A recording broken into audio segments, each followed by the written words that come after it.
The mess hall buzzed like a beehive as the midday sun poured through tall windows, casting streaks of gold across polished tables and trays of half-eaten meals. Dozens of new recruits, young, loud, and filled with that dangerous mix of arrogance and inexperience, filled the room. It was the first week of training at Naval Amphibious Base Coronado, the birthplace of legends, the forge of the Navy SEALs. The air smelled of sweat, coffee, and fried potatoes, the unofficial perfume of military beginnings.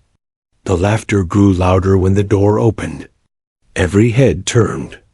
Lieutenant Commander Sarah Callahan stepped inside. Her entrance wasn't loud or dramatic, yet it changed the entire room. Her boots struck the tiled floor with precision, steady, even, unhurried. Her uniform was crisp, perfectly aligned, her dark hair neatly tied back. There was something about her presence, quiet but commanding, that caught attention even before anyone realized who she was.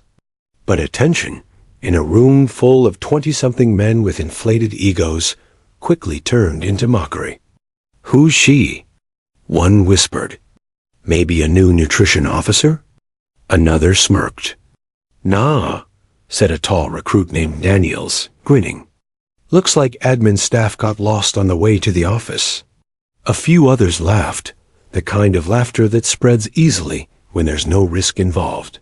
They had no idea that the woman standing before them had seen more war zones than most of their instructors combined. Sarah didn't flinch. She scanned the room once, a slow, assessing sweep that took in every smirk, every whisper. Her face remained unreadable. Years of covert work had taught her how to control every muscle, every micro-expression. She picked up her tray, filled it with the standard lunch, chicken, rice, steamed greens, and walked to an empty table at the center of the hall.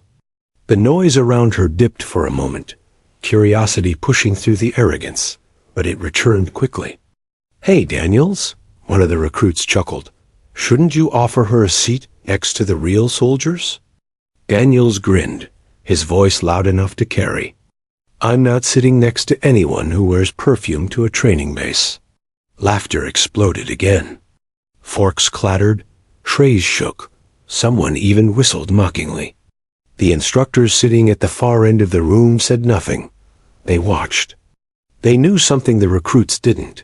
Sarah Callahan wasn't just another officer. 5 years earlier, her name had been classified under an operation so covert it never made headlines.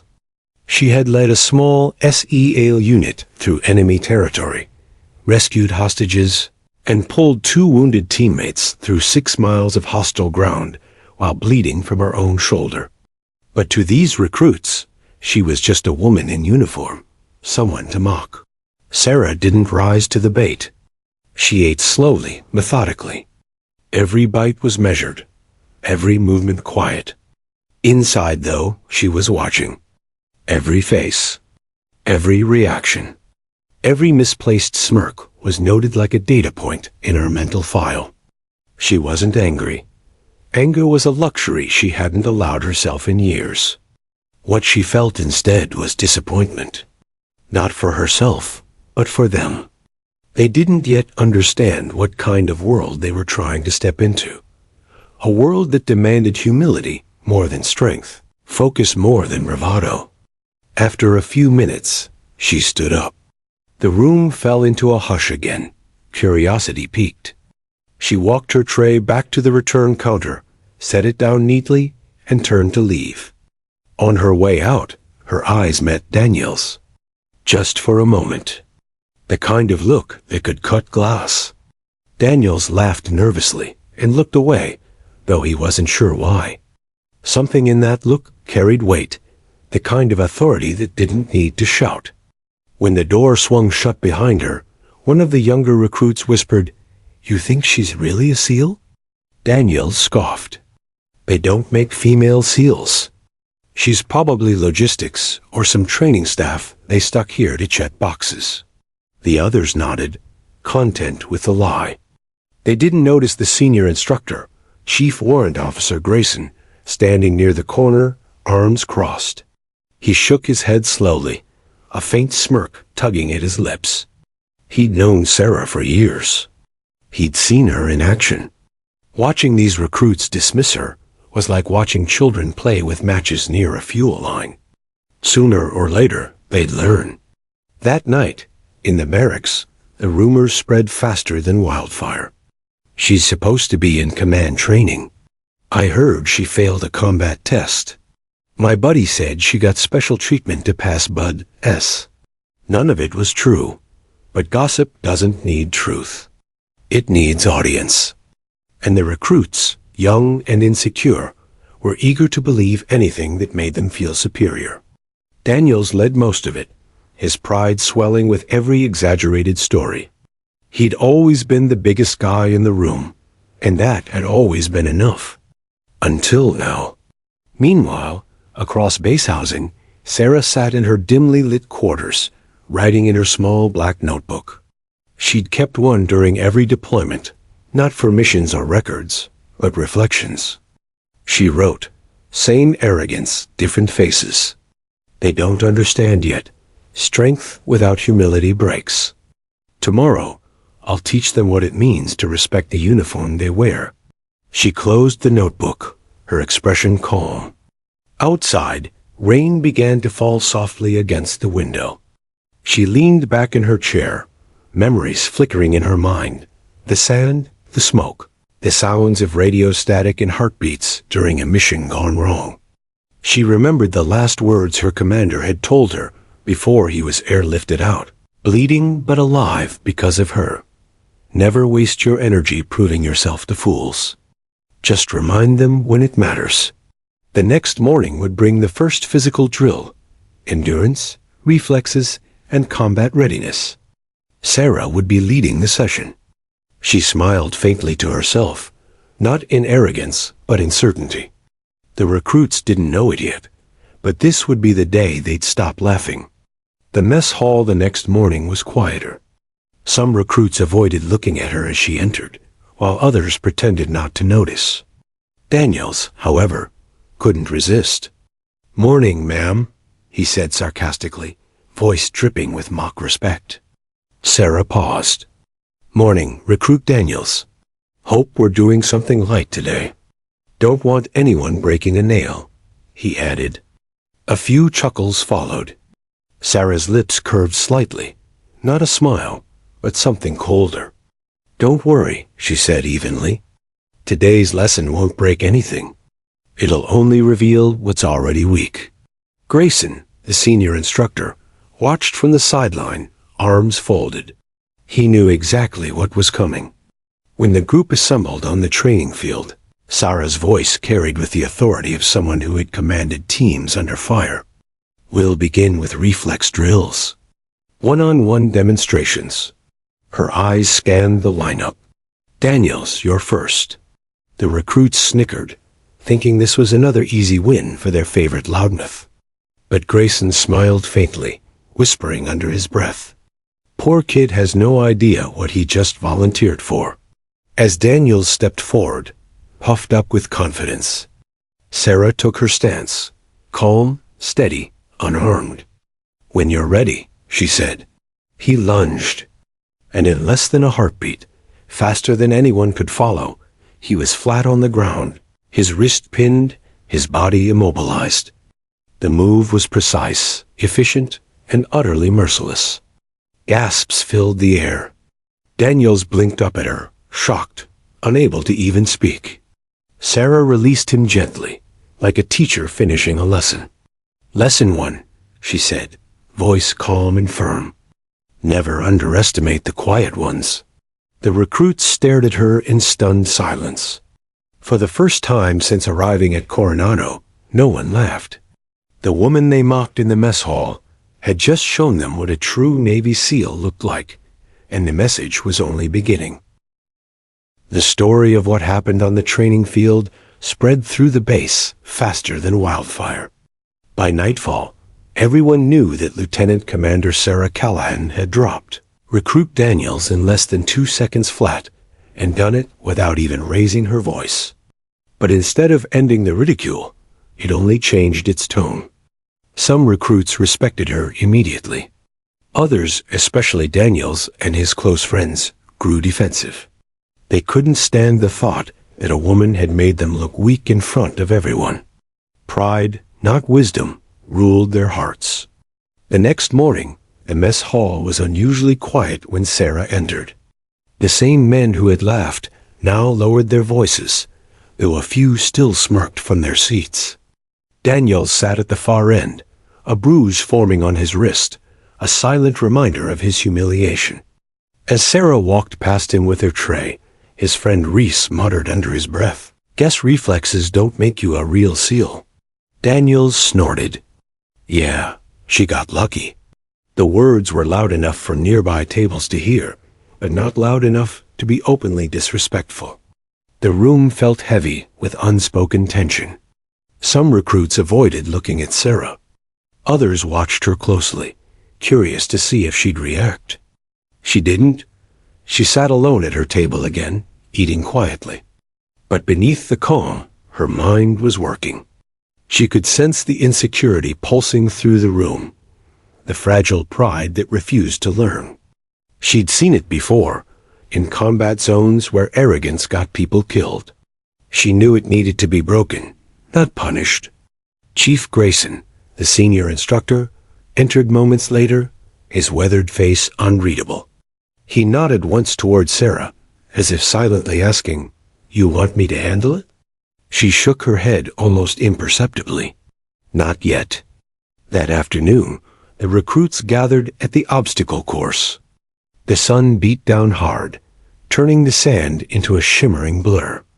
Sweat clung to their faces as they waited for orders. Sarah stood in front of them, expression composed, her voice firm but calm.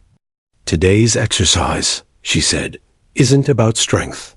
It's about control. Your mind, your balance, and your awareness. SEALs survive because they think when others panic." She pointed toward the balance beams and climbing nets. "You'll go blindfolded, guided only by your partner's voice. Communication and trust, that's your lifeline. Daniels, you're with me." Daniels froze. A few recruits exchanged knowing grins. Being paired with her again felt like punishment. He forced a grin. "Yes, ma'am," he said, his tone half mocking.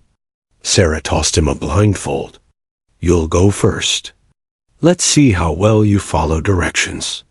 He hesitated, then tied it over his eyes. "Step forward," she instructed. He took a cautious step. "Left," she said. He obeyed. "Now climb." The recruits watched as Daniels moved, wobbling uncertainly. Sarah's voice stayed steady, precise. "Trust your hearing, not your pride. The beam is only as stable as your focus." Halfway through, Daniels stumbled. Sarah caught him by the shoulder, fast, firm, instinctive. For a brief second, he felt the strength in her grip, the confidence that came not from arrogance but mastery. When he finished, she said quietly, "Remove your blindfold." He did, and for the first time, looked at her without mockery. Sweat ran down his temple. His breathing was heavy, but his eyes were different. "Not bad," she said. "You followed better than you talked." A few recruits chuckled nervously. Even Daniels couldn't help but smirk, this time not in defiance, but in reluctant respect. The training continued for hours. Sarah didn't yell or curse like most instructors. She demanded silence, precision, and presence. Every order had purpose. Every correction was exact. She never raised her voice, yet when she spoke, everyone listened.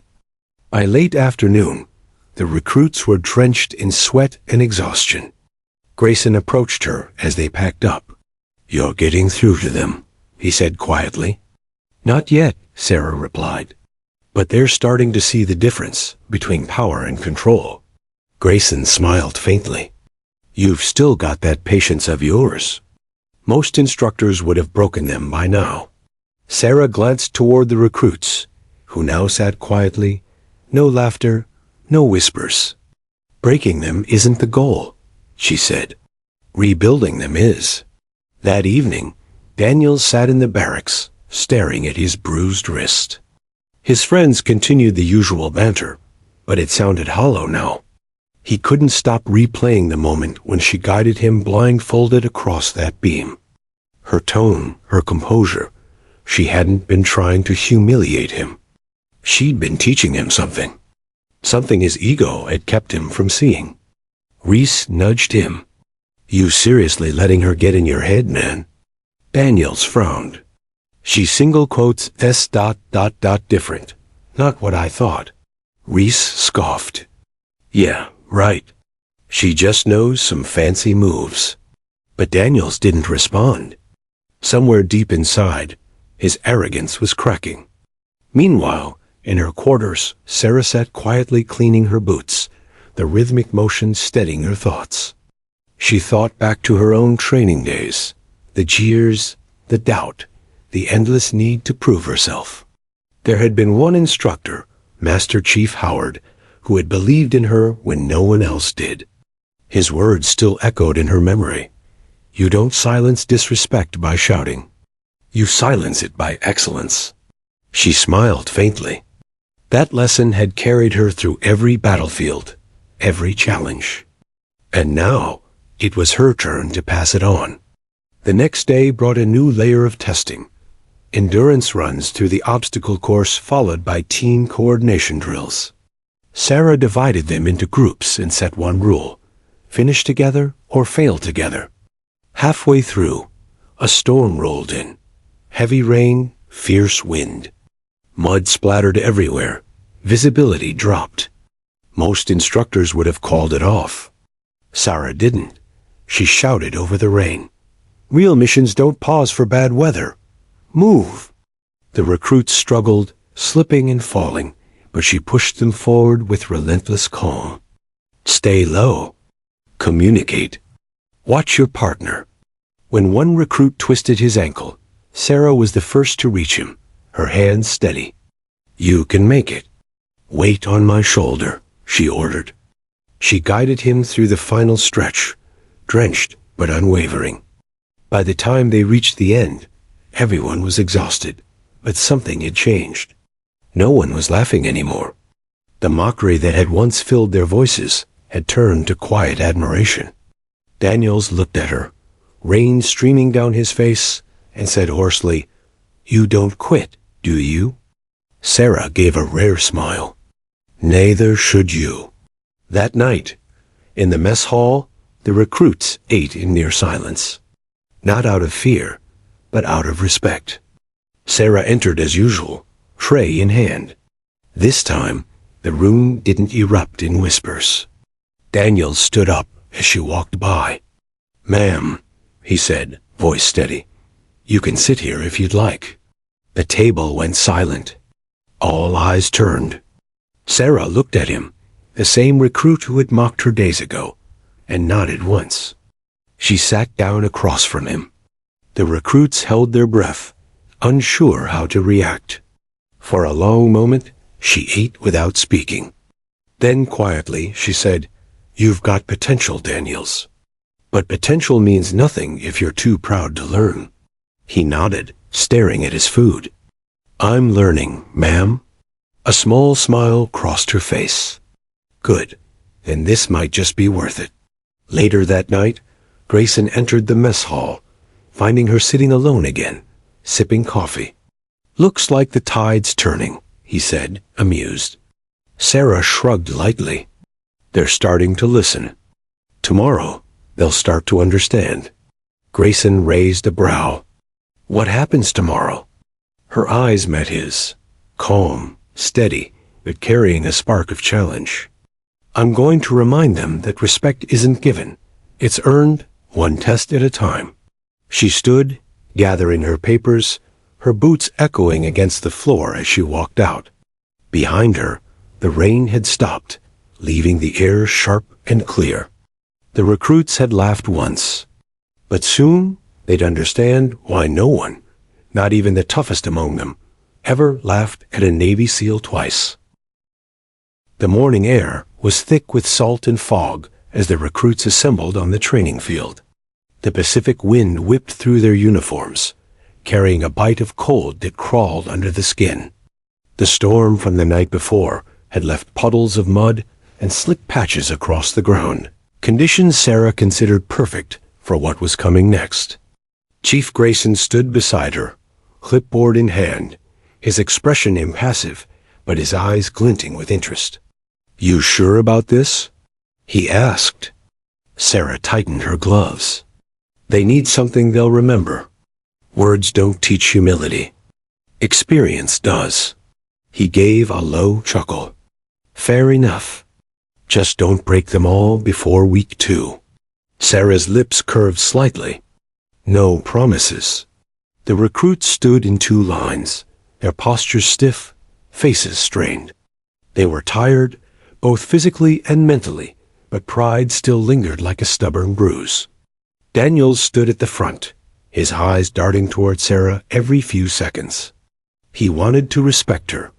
Part of him already did, but something deep inside refused to fully bow. Sarah walked to the center of the field. "This morning," she began, "we're not running. We're not climbing.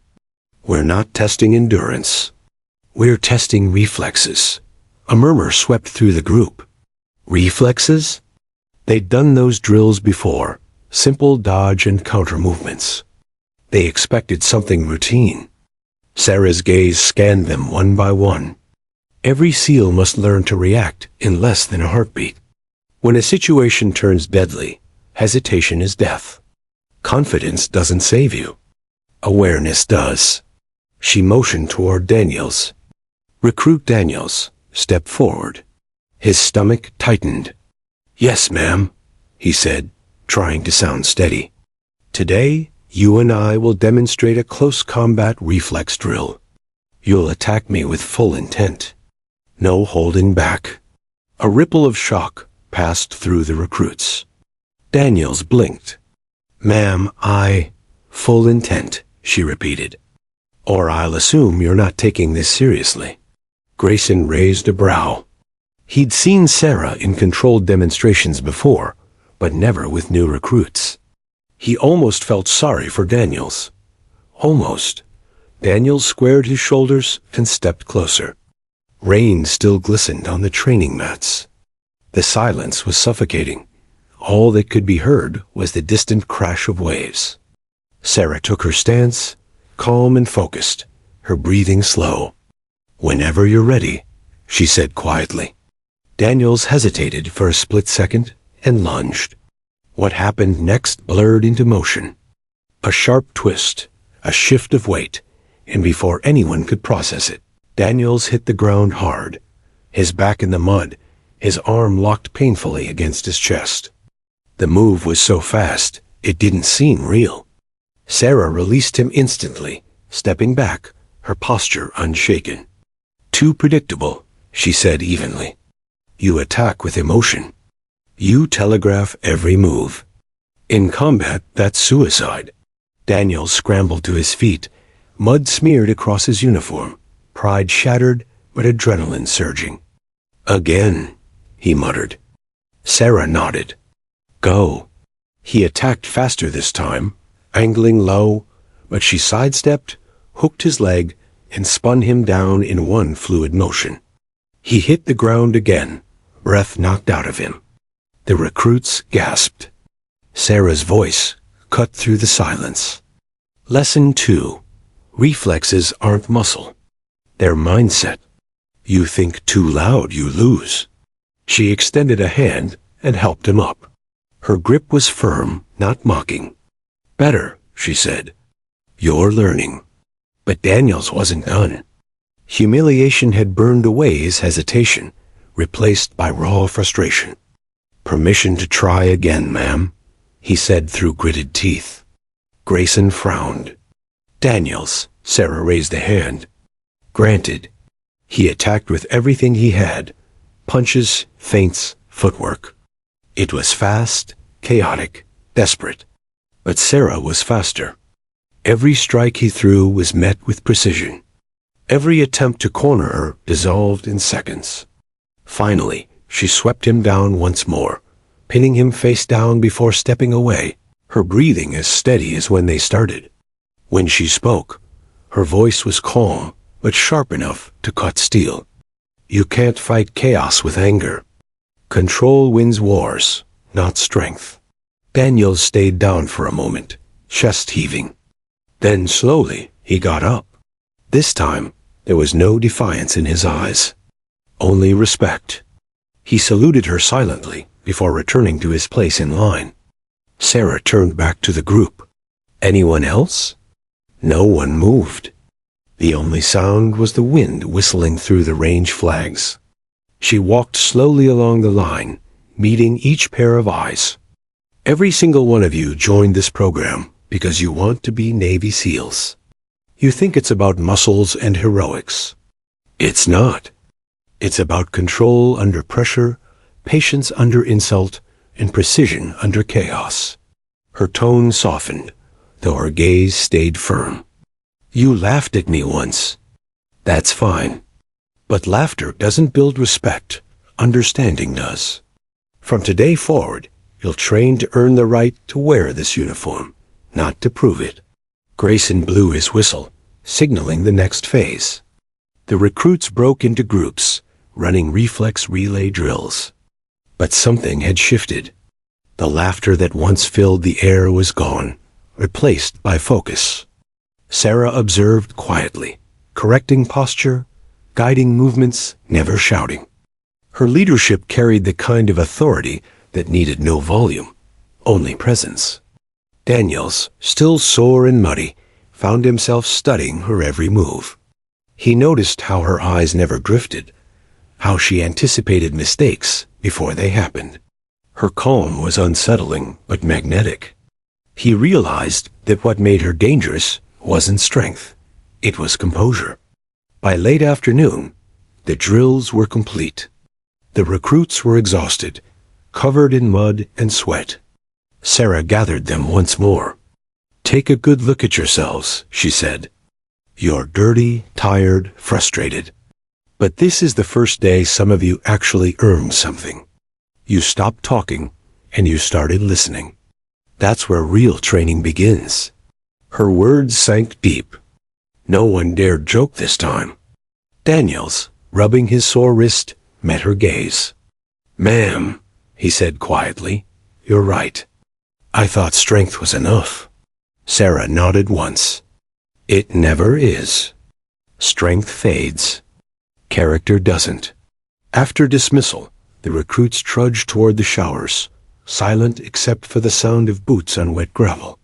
Grayson approached Sarah, shaking his head with a smirk. You sure know how to make an impression. They'll forget the pain, she said. But they'll remember the lesson. He chuckled. You realize half of them are going to start calling you Ghost, right? Sarah gave a small smile. Let them. Ghosts don't need approval. Just results. That night, in the barracks, the usual chatter was replaced by quiet conversations. Daniels sat on his bunk, cleaning his gear, when Reese spoke from across the room. Can't believe she took you down 3 times, man. Daniels didn't look up. 4, he corrected. Reese frowned. You're not mad? Daniels shook his head. No, I needed it. He glanced out the window toward the dark training field, where floodlights glowed faintly against the mist. You ever get hit so hard you start seeing who you really are? Reese didn't answer, but Daniel's words hung in the air, settling over every recruit in the room. In her quarters, Sarah sat at her desk again, jotting in her small notebook. Her handwriting was precise, steady. Today they learned the first rule of leadership. Respect is not given. It's recognized. Once they stop seeing me as the woman SEAL and start seeing me as their commander, progress begins. She closed the notebook and exhaled slowly. Outside, the waves crashed against the rocks like distant artillery. She let the sound ground her, a reminder of every mission, every life saved and lost. Tomorrow would bring a new challenge, teamwork under pressure, and she knew the cracks in their pride would either widen or heal. Either way, she'd make sure they learned. The next morning, the recruits assembled early, their voices low but focused. Daniel stood front and center, shoulders squared, eyes alert. When Sarah approached, he didn't smirk or speak. He simply nodded, a silent acknowledgement between soldiers. For the first time since arriving, the recruits looked like a team instead of a crowd. Sarah felt something shift inside her, not pride, but quiet satisfaction. The transformation had begun. They weren't laughing anymore. They were listening. And soon, they would be ready for the storm that was still to come. The night descended thick and heavy over the naval base, a cold wind curling around the training barracks. The sea beyond the cliffs roared with a wild rhythm, its waves slamming against the rocks like distant cannon fire. Inside, the recruits were asleep, or at least pretending to be, bodies drained from the day's endless drills. The silence didn't last long. At exactly 020 hours, the blaring of the emergency klaxon shattered the quiet. Red lights flashed through the corridors, bathing everything in pulses of crimson. Boots hit the floor as recruits stumbled out of their bunks, half awake, shouting questions over the alarm. What's going on? Is this a drill? Where's the fire? No one had answers, until Sarah appeared in the doorway, fully geared, calm as the eye of a storm. Form up outside, she ordered, voice steady but sharp enough to slice through panic. Move like your lives depend on it, because tonight they might. Within minutes, the recruits stood on the gravel parade ground, the cold biting through their thin shirts. The fog was thick, glowing red under the emergency lights. Chief Grayson stood beside Sarah, clipboard forgotten, a faint grin tugging at his mouth. He knew what was coming. They didn't. Sarah paced in front of the line, her eyes moving from face to face. This is not a simulation, she began. A training vessel has reported a hull breach a mile off the coast. Communication is down. You are the nearest available response unit. Daniel swallowed hard. Ma'am, we're recruits. We don't even have clearance for open water rescue yet.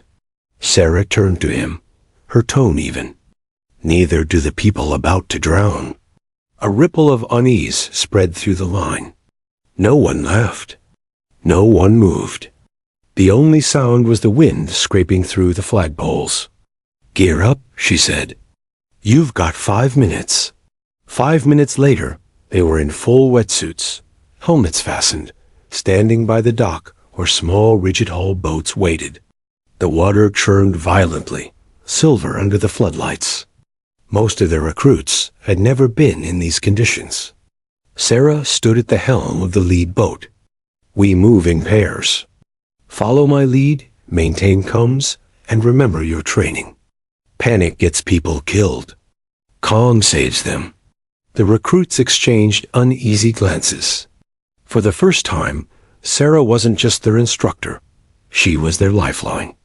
Let's move, she ordered. The engines roared to life, and the boats surged into the darkness. Out on the open sea, the wind cut through them like blades. Waves smashed against the hull, spraying cold water into their faces. The moon was hidden behind clouds, leaving only the faint red glow of navigation lights. Keep eyes on the horizon. Sarah called over the radio. We're looking for a beacon flare or debris. Daniels gripped the side of the boat, his knuckles white. His heart pounded in rhythm with the waves. Around him, the recruits fought to steady themselves, every crash of water threatening to toss them overboard. Then, a flash. A brief, flickering red light to the north. There. Reese shouted, pointing. Sarah's eyes narrowed. Helm, 15 degrees port. Full speed. The boats veered sharply. Moments later, they reached the source, a half-submerged training raft tossed like a toy in the waves. Inside were 2 mannequins, and a waterlogged distress beacon. A setup. A test. Grayson's voice crackled through the radio from the command boat. Time to see if they've learned what you taught them. Sarah keyed her mic. Copy that. All units, this is a rescue simulation. Treat it like the real thing. Daniels, Reese, take point on retrieval. Everyone else, perimeter and overwatch. The recruits snapped into motion. Despite the chaos, they moved with a newfound focus. Daniels and Reese clipped safety lines and dove into the freezing surf. The cold hit like knives, stealing breath and clarity, but they pressed forward, fighting the current. Mannequin secured? Daniels shouted, pulling the first dummy onto the raft. The waves slammed against him, but his strokes were strong, disciplined. Reese grabbed the second mannequin, strapping it to a rescue sling. Sarah's voice came through the earpiece. Stay calm. Control your breathing. Conserve your energy. The sea always wins if you panic. Daniels grit his teeth, every muscle burning, but her voice steadied him. By the time they reached the boat, his arms were trembling from exhaustion. Good work, Sarah said, helping haul the raft aboard. But we're not done yet. Before they could catch their breath, she pointed toward the cliffs. We've got a second distress signal inland, simulated survivors trapped in a cave. We move now. Daniels blinked, shocked. Ma'am, we're soaked and freezing. Sarah looked at him with that same calm steel. SEALs don't wait for comfort, Daniels. They adapt, move. The team dragged their gear up the rocky shoreline, feet slipping on wet stones. The rain began again, thin but relentless. Flashlights cut through the fog as they followed Sarah toward the cliffs. Every step tested their endurance. Inside the cave, darkness swallowed them whole. The air was damp and cold. Water dripped from the ceiling in slow, rhythmic beats. 2 heat signatures ahead, Reese whispered, checking his scanner. Simulated hostages, Sarah said. Daniels, you lead extraction. I'll cover. He nodded, adrenaline pushing him forward. The narrow tunnel forced them to crawl in places, scraping elbows and knees. When they finally reached the end, 2 mannequins sat slumped against the rock, covered in soaked tarps. Secure them, Sarah said from behind. Daniels bent down, and then the sound hit. A thunderous crack echoed through the cave, followed by a low rumble. The ground shook beneath them. Cave in. Someone shouted. The entrance collapsed in a cloud of dust and rock. Flashlights flickered. Panic surged. Stay calm. Sarah barked. Everyone sound off. Daniels here. Reese accounted for. Lopez, I'm good. Sarah checked the blocked entrance. Only a small gap of air remained. She touched the rock, assessing it. We're not trapped. We can dig through the left side. Daniels stared, breath shaking. Ma'am, we could suffocate. Not if you stay focused, she said sharply. Start clearing debris. Small movements. Conserve oxygen. Her voice was steady, controlled, a lifeline in the dark. The recruits followed her lead, hands working through stone and mud. Minutes stretched into eternity. Finally, a shaft of light pierced through the dust. We're through. Reese yelled. Sarah ushered them out one by one, making sure no one was left behind. As the last recruit crawled through, the rest collapsed on the wet grass outside, gasping for air. Sarah looked over them, exhausted, muddy, shaking, but alive. You did well, she said simply. You stayed calm. You trusted your team. That's what keeps soldiers breathing. At dawn, they returned to base, every step heavy but proud. Grayson met them at the dock, smirking. Well, he said, looks like they didn't drown. Sarah shot him a look. Not for lack of trying. He laughed. You really don't go easy, do you? Neither does the real world, she replied. Later that morning, after debriefing, Sarah dismissed the recruits. They were bone-tired, but carried something new. Not arrogance, not fear, but respect. As Daniels passed her, he stopped and saluted. "Ma'am, thank you." Sarah returned it quietly. "For what?" "For not letting us fail when we deserved to." Her expression softened just a little. "You didn't deserve to fail, Daniels. You just needed to earn the right to succeed." He nodded, and for the first time, smiled, not out of pride, but gratitude. That night, the base was calm again. The sea whispered instead of roared. Sarah sat alone on the pier, watching the horizon fade into darkness. Grayson approached with 2 cups of coffee. "You think they're starting to get it?" he asked. "They're starting to," she said. "They've learned what fear feels like, and how to move through it." He took a sip, nodding. "Next phase is going to be rough." "You sure they're ready?" Sarah's eyes stayed fixed on the black water. "They will be, one way or another." A quiet moment passed. Then she smiled faintly, and they stopped laughing. "That's a start." The sun rose blood orange over the Pacific, turning the training compound into a field of molten gold. The sea was calm, deceptively calm, as the recruits stood at attention, eyes fixed on Commander Sarah.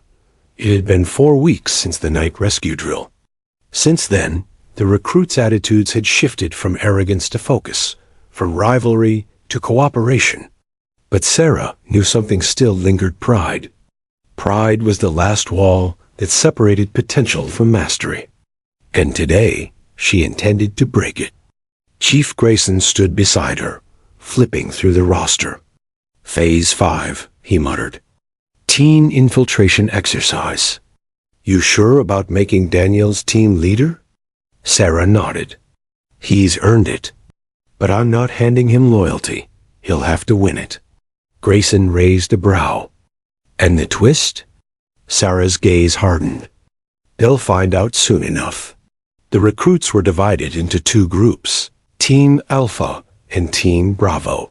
Both were assigned a mission: infiltrate an abandoned coastal facility, secure the mock intel, and extract without being detected. Every mistake, every missed step, would count against them. Daniels led Team Alpha. Reese, Lopez, and 3 others flanked him, their gear packed and ready. Sarah briefed them one last time. "Your objective is simple. Get in, get out, no casualties. But remember, SEAL missions fail when egos lead. The team moves as one, or it doesn't move at all." Daniels nodded sharply. "Understood, ma'am." Sarah looked at him for a moment, longer than necessary. "Good, because not everyone wants you to succeed." His brow furrowed, but before he could respond, she turned away. "Move out." The facility loomed ahead like a ghost of the Cold War. Rusted walls, shattered windows, and the ocean whispering through broken vents. The team split directions, slipping into the shadows. Daniels motioned with his hand. Formation Delta. Quiet entry. They moved efficiently, clearing hallways with textbook precision. The recruits had come a long way. Even Sarah, watching remotely from the command post, felt a flicker of pride. But she also knew what was coming. From her vantage point, she turned to Grayson. "Activate Bravo's secondary order." Grayson frowned. "You're really doing this?" "They need to see what betrayal looks like before it's real." He hesitated, then keyed the radio. "Team Bravo. Authorization Sigma 1. Proceed." Deep inside the facility, Daniel's team found the first checkpoint. A metal door hung half open, a red strobe blinking above it. Inside, the objective. A sealed case labeled Intel Package A, "Target in sight," Reese whispered. Daniels nodded. "Lopez, cover." "I'll secure." But just as he reached for the case, a deafening crack echoed through the hallway, simulated gunfire. The lights flickered out, plunging them into darkness. "Contact!" Lopez shouted. Daniels ducked behind cover. "Positions. Return fire." They fired blanks toward the sound, but when the smoke cleared, the silhouettes that emerged weren't enemies. They were Team Bravo. "What the hell?" Reese shouted. Daniel's heart sank. "Friendly fire?" Bravo's leader, a tall recruit named Miles, lowered his rifle, smirking. "Change of plans. Command told us to intercept." Daniel's voice rose. "You're compromising the mission." Miles shrugged. "Orders are orders." Reese's jaw tightened. "Whose orders?" Silence. That was when Daniels realized it wasn't a mistake. It was intentional. The tension cracked like lightning. Team Alpha and Team Bravo stared each other down, distrust boiling beneath discipline. "Stand down," Daniels said. "We're the same team." Miles took a step closer. "We were told to retrieve the intel by any means necessary. That means if you're in the way." He didn't finish. Daniels lunged, grabbing the case and diving behind a column as blank rounds tore through the air. The sound was deafening, echoing off metal and concrete. Sarah watched from the control screen, expression unreadable. Grayson turned to her. "You're pushing them too far." She didn't look away. War doesn't wait for trust. They either find it now or break. Inside the chaos, Daniel's instincts kicked in. He barked commands, clear and controlled. "Smoke out." "Reese, left flank." "Lopez, cover exit." They moved as one, launching smoke grenades that filled the hall with a thick gray fog. Visibility dropped to 0. Heartbeats thundered in ears. Daniel's mind raced. He could try to fight back, or he could outthink them. "Switch to silent," he whispered over the comms. No chatter. He led his team through a maintenance tunnel, using memory instead of sight. The concrete floor was slick, the air dense. He could barely hear anything over his pulse. They emerged behind Bravo's position, unseen. Daniels raised his hand, signaling. 3, 2, 1. Lopez dropped low, sweeping Miles' legs. Reese tackled his rifle away. Within seconds, Team Bravo was disarmed, not through brute force, but coordination. Daniels grabbed the fallen case and stood tall, chest heaving. "Mission over," he said. For a long moment, no one spoke. Then, from the loudspeaker above, Sarah's voice cut through the silence. "Exercise complete. All units return to base." Back at command, both teams stood in formation, faces streaked with sweat and frustration. Sarah walked between them slowly, her boots echoing on the concrete. "I told you," she said quietly. "Not everyone would want you to succeed." Her eyes landed on Miles.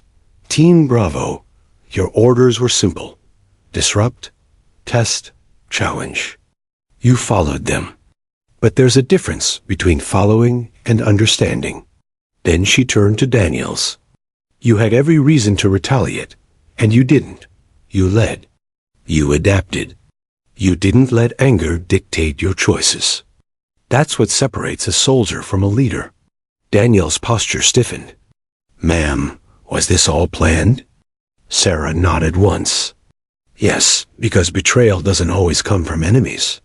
Sometimes it comes from orders, from confusion, from the system itself. If you can't lead through that, you won't survive the real thing." Silence followed. No one dared speak. After the debriefing, the recruits filed out, drained but thoughtful. Grayson approached Sarah, leaning against the wall. "You could have told them sooner," he said. She crossed her arms. "And ruin the lesson?" He smirked. "You really are ruthless, Commander." "Not ruthless," she corrected softly. "Prepared." Outside, the evening sky burned red against the horizon. the same red that had stained the mess hall weeks ago, when laughter had filled the air. Only now, there was none. The recruits had seen too much, learned too much. The game was over. Later that night, Daniels sat alone by the docks, the case from the exercise beside him. He stared at the dark waves, his reflection broken by ripples. Reese approached quietly. "You did good today," he said. Daniels shook his head. Felt like everything was falling apart. Reese smiled faintly. "And you still held it together. That's leadership, man." Daniels glanced toward the command tower, where Sarah's lights still burned. She knew this would happen.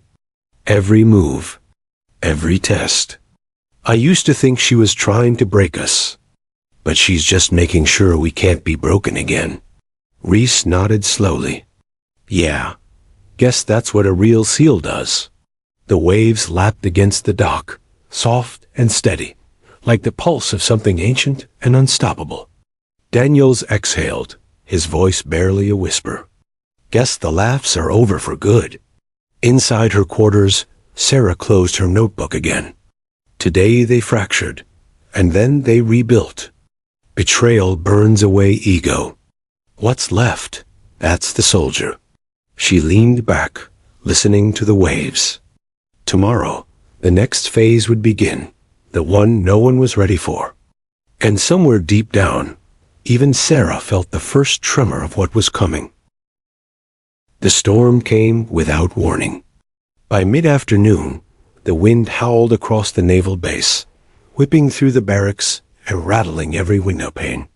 The recruits huddled under the overhang, rain pelting their uniforms like bullets. The ocean, once calm, was now a furious wall of gray and foam. Chief Grayson stood outside the command center, speaking into his radio. "Yes, sir, I understand. We'll run the simulation indoors if necessary." But when he turned, Sarah was already there, soaked and silent. "No," she said flatly. "We run it as planned." Grayson frowned. "Out there? In this weather? You'll drown half of them." Her eyes didn't waver. "Then they'll learn what the sea really is." Inside the briefing room, tension buzzed like electricity. The recruits were tired, still recovering from the betrayal exercise. But the look on Sarah's face told them today would be worse. "This is your final phase of the survival module," she said. "Real-time infiltration and extraction. Open water deployment, 6 miles offshore. Objective: recover a downed pilot and return to base." Reese raised a hand cautiously. "Ma'am, visibility 0. The waves are—" "I know," she interrupted. "Conditions won't wait for perfect weather. Neither will war." Daniels felt the weight in her tone, something different, almost personal. He exchanged glances with the others. Whatever this mission was, it wasn't just a test. Sarah continued, "You'll operate under blackout rules. No radio, no flares. Only instinct and teamwork." Someone muttered under their breath, "Sounds impossible." Sarah heard it. "Good," she said. "Then you're ready." Hours later, darkness swallowed the sea. The recruits loaded into 2 small boats, engines humming low. Lightning cracked across the horizon, illuminating walls of rain. Sarah stood at the helm, eyes locked forward. Grayson stayed behind at base, monitoring what little signal came through the storm. "Keep your formation tight," she ordered through the headset. "If you lose sight of the lead boat, you're on your own." Daniels gripped the railing, heart pounding. How does she stay so calm? He muttered. Reese shouted over the wind, "Maybe she's not human." A faint smile flickered on Daniel's face, but it vanished when the first wave hit. The boat slammed down hard, spraying freezing salt water into their faces. Lightning flashed again, and for a heartbeat, Sarah's expression appeared, focused, fearless, carved from something unbreakable. Then the storm swallowed her silhouette. Half an hour later, chaos struck. Engines failing. One recruit yelled. Daniels turned. The second boat's engine sputtered, flames bursting from the back. A lightning strike must have hit close. Cut the power. Sarah barked. Get the fire out. But it was too late. The fuel ignited, and in seconds, the boat went up in a flash of orange and smoke. Abandon ship, Sarah shouted. The recruits dove into the raging sea, one after another, waves tossing them like driftwood. The storm roared, rain cutting their visibility to almost nothing. Form up, Sarah's voice cut through the chaos. Stay together, count off. Reese here. Lopez here. Daniels. A mouthful of seawater cut him off. Daniels, Sarah called. I'm here. He gasped, fighting the waves. Bravo boat's gone. Forget the boat. Get to the marker light. Move. Minutes stretched into agony. The sea clawed at them, dragging them under again and again. Cold seeped into bones, muscles numbing. Sarah swam through the chaos like she was born in it, her strokes powerful, efficient. When Daniels nearly slipped under, she grabbed his vest and hauled him up. Breathe, she commanded. He sputtered, coughing. How are you even doing this? Her voice was steady, even now. Because I've done worse. Lightning flared again, and for a second, Daniels saw it, a glint of something buried deep in her eyes. Fear, not for herself, but for them. After what felt like hours, they reached the floating rescue marker, a small beacon barely holding against the waves. The teen clung to it, shivering and breathless. Status, Sarah demanded. All accounted for, Reese panted. Barely. Sarah exhaled. Relief, brief, but real. Then she looked toward the horizon and froze. A dark shape loomed out of the storm. At first, Daniels thought it was another training vessel, until he saw the flag. No naval markings. A civilian trawler, one that shouldn't have been anywhere near the restricted training zone. What the hell? Sarah whispered. The trawler's lights flashed twice, then off again. Daniels frowned. Signal? Not ours, Sarah said. Stay low. Moments later, a gunshot cracked through the rain. The recruits ducked instinctively. Sarah's voice turned razor-sharp. Everyone under the beacon now. More shots followed, warning rounds, hitting the water near them. Whoever was on that trawler wasn't part of any drill. Sarah's training instincts ignited. No comes, no command. Fine. We improvise. She pulled a flare from her vest, twisted it open, and tossed it toward the boat, not as a distress signal, but a distraction. The flash of red exploded across the water, painting the waves in fire. Move, she shouted. Angle west. The cliffs are half a mile. They swam hard, waves slamming them sideways. Daniel's nose burned, but he followed her voice through the chaos. The trawler's engine roared behind them. Someone shouted in a foreign language. Another shot. Then silence. When Daniels looked back, the trawler was gone. Only the storm remained. They reached the rocky shoreline half dead with exhaustion. The rain still poured, but the danger had passed. Reese collapsed on the sand, gasping. What the hell was that? Sarah didn't answer right away. She stood on the rocks, scanning the horizon, eyes narrowing. That wasn't part of the drill. That was real. Daniel sat up, shivering. Who were they? Sarah's jaw tightened. I don't know. But I've seen that signal before. Her tone changed, lower, distant. The recruits exchanged uneasy glances. What do you mean, ma'am? Reese asked. She hesitated, the first time they'd ever seen her uncertain. Before I became an instructor, I was deployed off the Horn of Africa. My team ran covert extractions, High risk, no backup. One night, we picked up a distress call that wasn't supposed to exist. A trap. We lost 2 men before we made it out. That trawler, it used the same signal pattern. Silence fell. Even the storm seemed to hush for a moment. Daniel swallowed. You think it's connected? Her eyes stayed on the black horizon. If it is, this base might not be as secure as we think. By the time they returned, dawn was bleeding over the sea, pale gold through bruised clouds. The recruits were battered, silent, and changed. Chief Grayson was waiting at the dock, expression grim. We lost contact with you for 2 hours, he said. What happened out there? Sarah stepped off the boat, dripping seawater, eyes still burning from salt. We were engaged by an unknown vessel, armed, civilian markings. Grayson blinked. You're saying? I'm saying it wasn't a drill anymore. The recruits exchanged tense looks. Grayson studied her face and saw something he hadn't in years. Not fear, determination. I'll report it up the chain, he said quietly.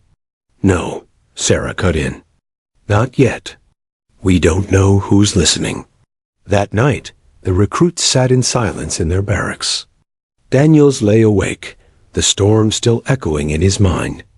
He couldn't shake the image of that trawler, of Sarah swimming through the chaos with that unshakable focus.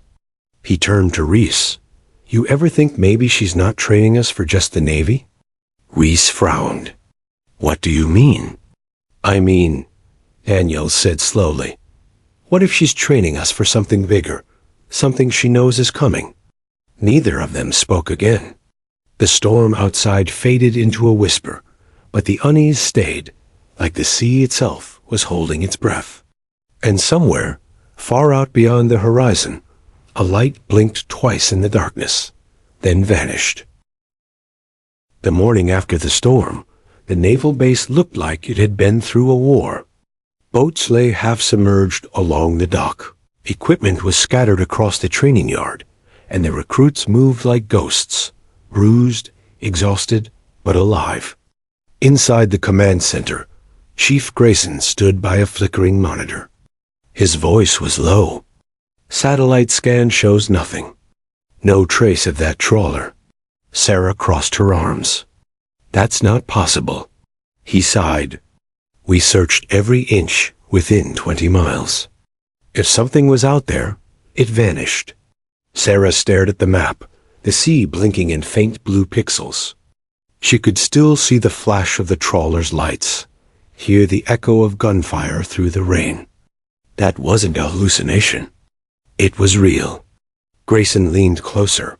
Sarah, what are you not telling me? Her gaze shifted.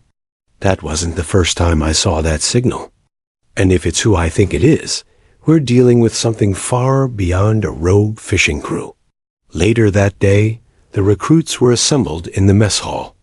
The atmosphere was heavy. Everyone whispering about the storm, the gunfire, the mysterious ship. Reese nudged Daniels. You think they'll tell us what really happened? Daniels shook his head. Not a chance. That's classified territory now. Just then, the door opened. Sarah stepped in, her uniform crisp, but her face shadowed with fatigue. The room fell silent. Listen up, she began. Yesterday's mission was supposed to be a controlled survival drill. But you all witnessed something we didn't plan. That encounter was real.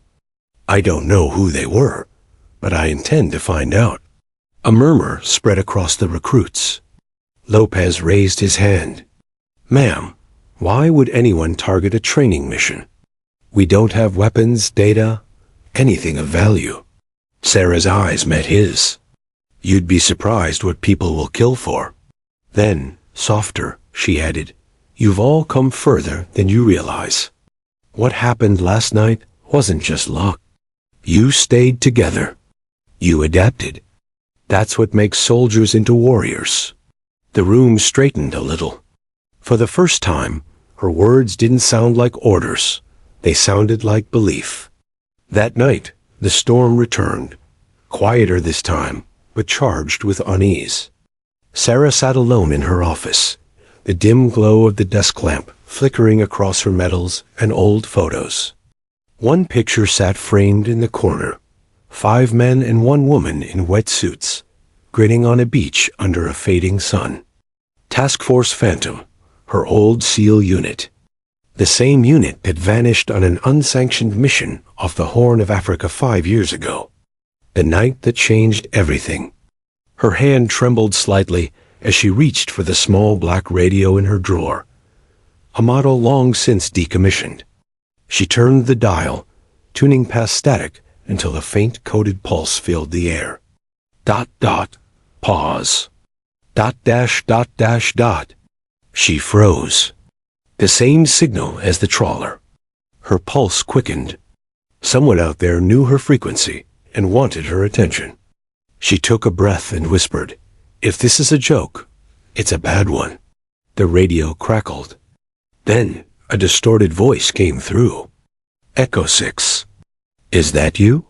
Her blood ran cold. Only one person ever called her that. "Griffin?" She breathed. "Alive," the voice rasped. "Barely. Listen carefully. They're coming for you. They know where you are. The trawler was a test. You're not supposed to be here. What are you talking about?" she demanded. But the signal dissolved into static. The last words she caught were, "They're watching." From inside. Then silence. The next morning, she called Grayson into her office. "We have a leak," she said without hesitation. He frowned. "You think someone here's feeding information to whoever was on that trawler?" "I don't think," she said. "I know." He studied her face. "And how do you plan to prove it?" "By flushing them out." Her plan was simple and dangerous. They would stage another exercise, identical to the last one, except this time it wouldn't be for training. It would be bait. Grayson hesitated. "You're going to risk the recruits again?" Sarah's expression was steel. "They've already proven they can handle it.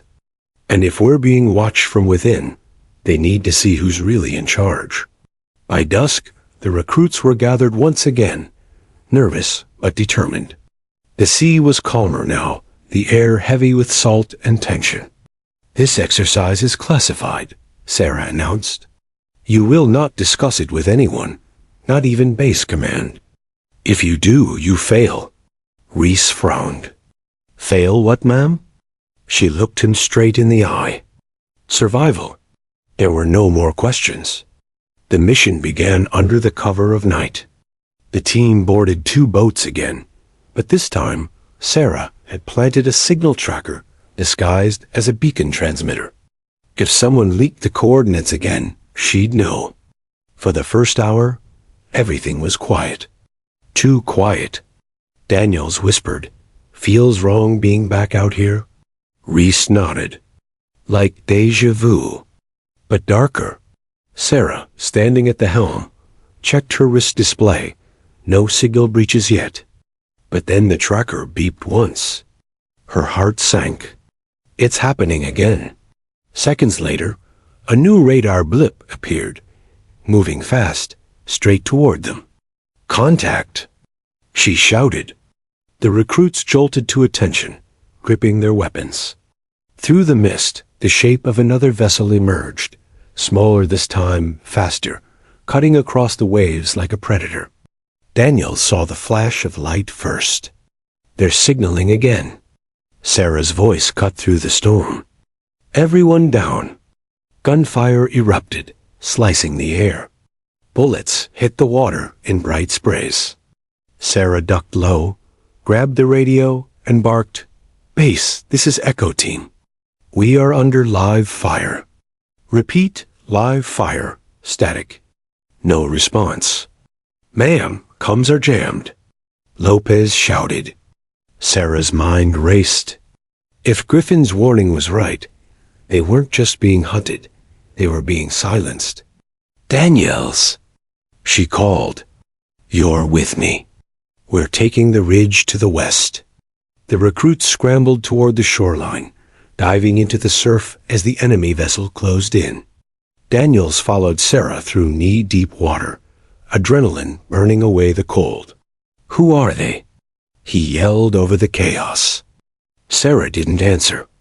She just reloaded and kept moving. They reached the rocks and ducked behind cover. Sarah peered through her scope.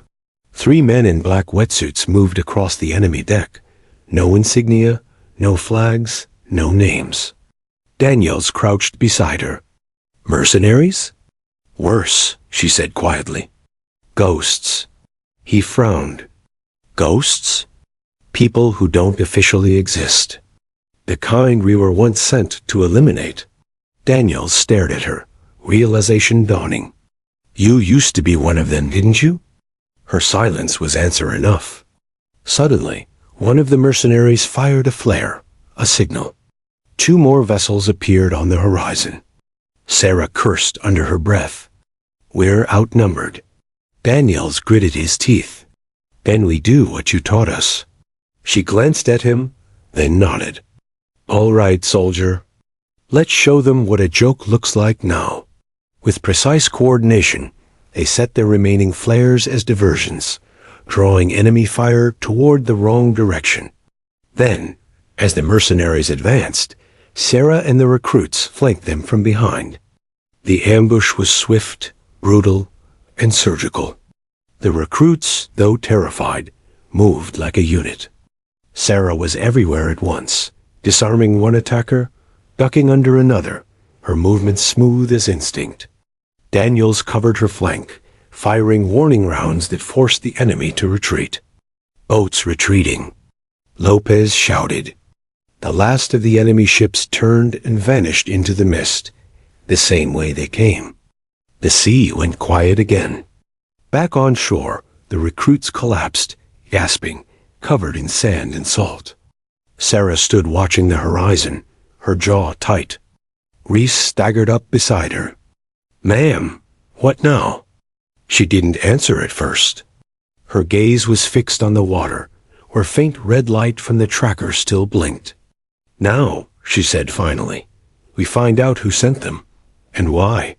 Daniels approached, bruised but steady. "Who were they, really?" She turned to him, eyes dark but burning with purpose. "They used to be ours." Daniels frowned. "What do you mean?" "They were part of my old SEAL unit, Task Force Phantom. The ones I thought died 5 years ago." The recruits fell silent.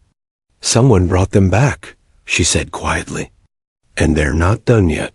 That night, as the recruits slept, Sarah stood alone at the edge of the pier. The sea shimmered faintly under the moonlight. She pressed the old radio to her lips and whispered, "If you can hear me, Griffin, I'm coming." The device crackled. A faint voice replied, "Then hurry. You're running out of time." And somewhere far across the ocean, a shadow moved, silent, watching, waiting. The night was silent, almost too silent. The storm had passed, leaving the sea black and calm, broken only by the soft lapping of waves against the dock. The recruits huddled near the command center, still soaked and exhausted, faces pale from the previous mission. Sarah didn't join them.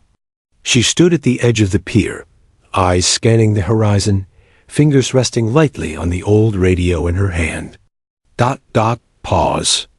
Dot, dash, dot, dash, dot. Her pulse quickened. Griffin's coded signal. He was alive, and so were the ghosts of her past. She keyed the radio.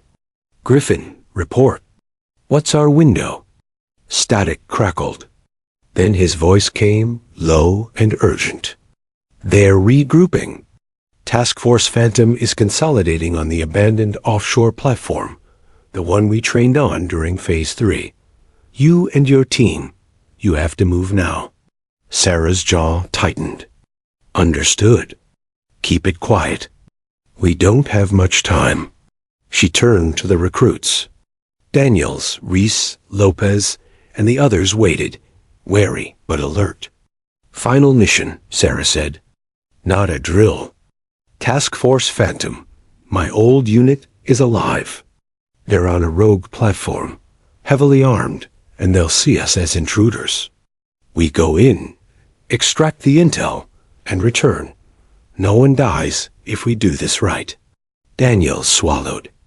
Ma'am, you mean really? Sarah nodded. Yes, but I need you to trust me, completely.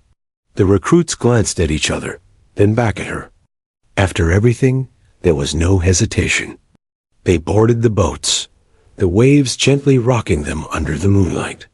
Sarah stood at the helm, her face a mask of calm determination. For the first time in weeks, the recruits realized she wasn't just their instructor. She was their lifeline. Approaching the offshore platform, darkness cloaked the structure like a shadow. The water surrounding it was black and still, broken by the occasional reflection of searchlights. Sarah signaled for the team to stay low. No comes until I say so. Silent approach. We move as one. The recruits nodded, nerves sharp but focus sharper. Daniels felt the weight of responsibility settle over him. This was the moment all the drills, betrayals, and storms had prepared them for. They reached the platform undetected, using the same stealth techniques Sarah had drilled into them countless times. Every step was precise, measured, the echo of their movements swallowed by the waves below. Inside, shadows moved. Task Force Phantom's figures emerged from dark corridors, tall, trained, lethal. Sarah froze for a heartbeat. Faces she hadn't seen in years stared back. Memories of missions gone wrong, losses endured, friends lost. It all rushed back in an instant. Griffin stepped forward from the shadows, his expression unreadable. Sarah, he said softly. It's been a long time. She leveled her weapon, heart racing. You shouldn't be here, Griffin. This isn't a reunion. His lips twisted. I didn't come for nostalgia. I came because someone wants you eliminated, and I don't trust them either. The recruits moved instinctively, taking positions behind crates and machinery. Daniels whispered, Ma'am, what now? Stay with me, Sarah replied. Follow my lead. Griffin's team advanced cautiously, weapons raised, but there was no hostility, not yet. The tension in the air was palpable, the silence broken only by the creak of metal beneath their boots. Sarah stepped forward. We're not here to fight you. We want to end this before anyone dies. A shadow moved suddenly. Phantom Operative Ramirez lunged with a blade, testing reflexes. Sarah sidestepped, catching his wrist, twisting it sharply, and disarming him. The recruits watched, awestruck. Her movements were fluid, lethal, and precise. The SEAL reflexes that had once left them speechless in the mess hall were now saving their lives. Daniels caught his breath, gripping his own weapon tighter. That's incredible. Sarah didn't answer. Her focus never wavered. Griffin raised his hand. Enough.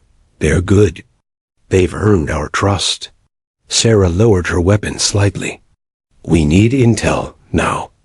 Who is behind this operation? Who sent you? Griffin hesitated. It's the same people who orchestrated the disappearance of our unit 5 years ago.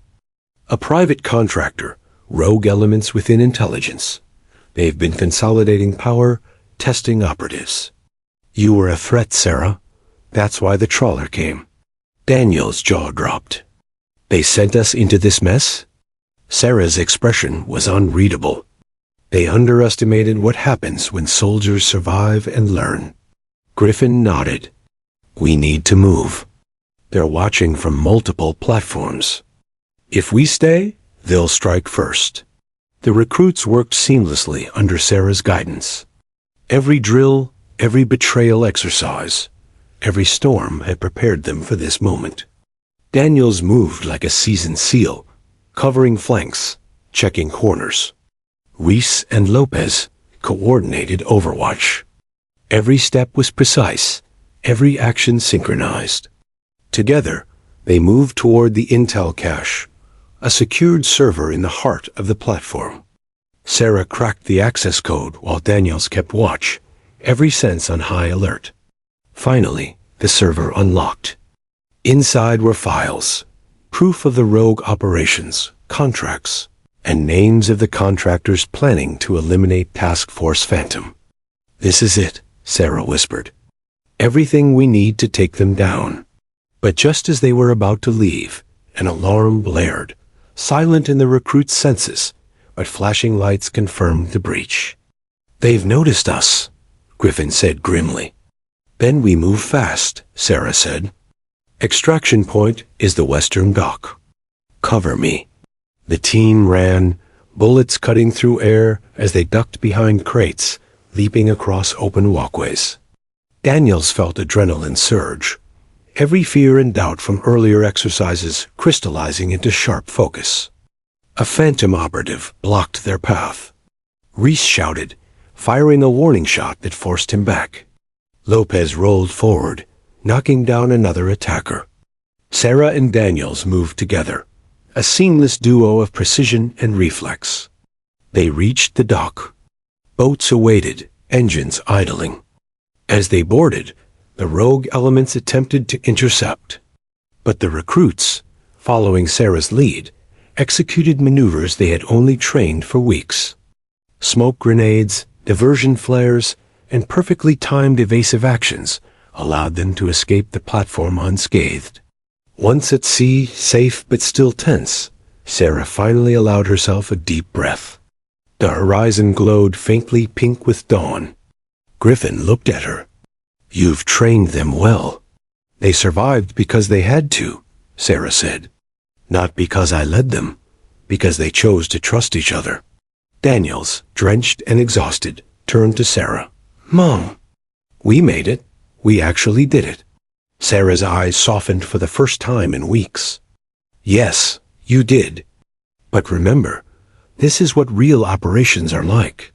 Fear, betrayal, storms, and the choice to keep moving forward anyway." Back at base, the recruits were debriefed. Their performance exceeded every expectation. Sarah, standing silently at the edge of the room, watched them, not as students, but as soldiers who had earned their place. Chief Grayson approached. "You've changed them. You've changed everything here." Sarah shook her head. "They changed themselves. I just showed them what it looked like when you refused to give up." Later, as the recruits cleaned up and prepared for rest, Daniels approached Sarah. "Mom, can I ask something?" "Go ahead. Why didn't you tell us about Phantom before?" "About your past?" She smiled faintly. "Because some lessons can't be taught with words. They have to be lived. And you lived them." Daniels nodded, understanding more than words could say. As night fell over the base once again, Sarah stood alone on the pier, looking out at the calm sea. The world was still dangerous, still unpredictable, but tonight the recruits had proven themselves. She pressed her hand to the old radio. "Griffin, we're ready. And we'll finish this together." The radio crackled faintly. "I knew you would be. See you at the next phase." The recruits, inside their bunks, slept fitfully, dreams haunted by storms, trawlers, and a woman whose calm reflexes had reshaped their world. And somewhere far out on the horizon, the shadows moved, watching, waiting. But now, for the first time, they were facing soldiers who would not be stopped.